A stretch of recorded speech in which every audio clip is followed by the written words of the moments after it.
কোন কর্মচারীর মাসিক মূল মজুরি 10,000 টাকা, মানে এক মাসে তার মজুরি বা এক মাসে তার বেতন হচ্ছে 10,000 টাকা। ওভারটাইম মজুরি স্বাভাবিক মজুরির দ্বিগুণ, মানে যদি আমরা ওভারটাইম কাজ করি 1 ঘন্টা কাজ করলে স্বাভাবিক মজুরি যে টাকাটা পাবো এক্ষেত্রে আমরা মানে তার দ্বিগুণ টাকা পাবো। এরপরে হচ্ছে স্বাভাবিক কার্যঘন্টা 200 ঘন্টা, সে মানে 200 ঘন্টা কাজ করলে সে এই 10,000 টাকা বেতন পাবে।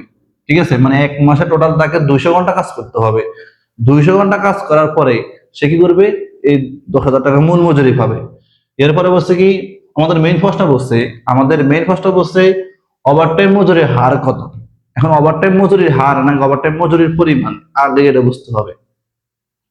ওভারটাইম মজুরির হার মানে কি, আমরা ঘন্টা প্রতি সাধারণত ঘন্টা প্রতি মজুরির হার বললে একটা, আর ওভারটাইম মজুরির হার বললে একটা। এখন যেহেতু প্রশ্ন দেওয়া আছে কি, এখানে প্রশ্ন দেওয়া আছে ওভারটাইম মজুরির হার নির্ণয় করার জন্য, মানে আমরা 1 ঘন্টা যদি ওভারটাইম কাজ করি, মানে অতিরিক্ত সময় যেটা কাজটা করব, ওই অতিরিক্ত সময়ে আমরা 1 ঘন্টা কাজ করলে কি পরিমাণ মজুরি পাবো অথবা কত টাকা মজুরি পাবো, ওই 1 ঘন্টা টাকা বাইর করতে হবে।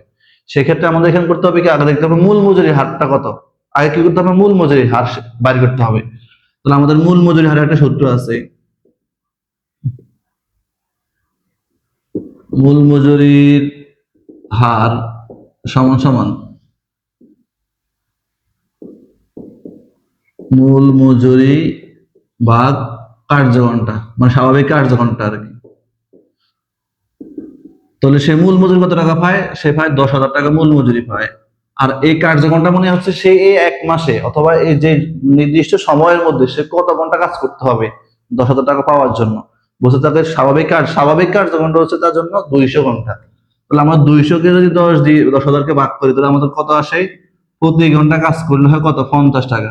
কত টাকা হয়, 50 টাকা। এটা হচ্ছে ঘন্টা প্রতি, এটা হচ্ছে কি প্রতি ঘন্টা, কি প্রতি ঘন্টার স্বাভাবিক মজুরি হচ্ছে কত আসছে, 50 টাকা। এখন আমাদের বলছে কি, ওভারটাইম মজুরি, কি বলছে, ওভারটাইম মজুরি স্বাভাবিক মজুরির দ্বিগুণ।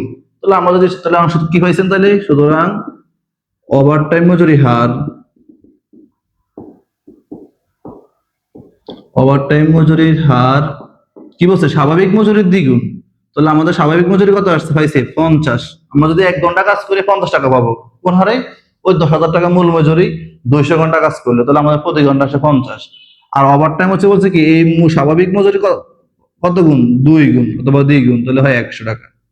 এটাই হচ্ছে ওভারটাইম মজুরির হার। এটা কি ওভারটাইম মজুরির হার। তাহলে আমাদের উত্তর হবে খ নাম্বার, ওভারটাইম মজুরির হার নির্ণয়। আশা করি বুঝতে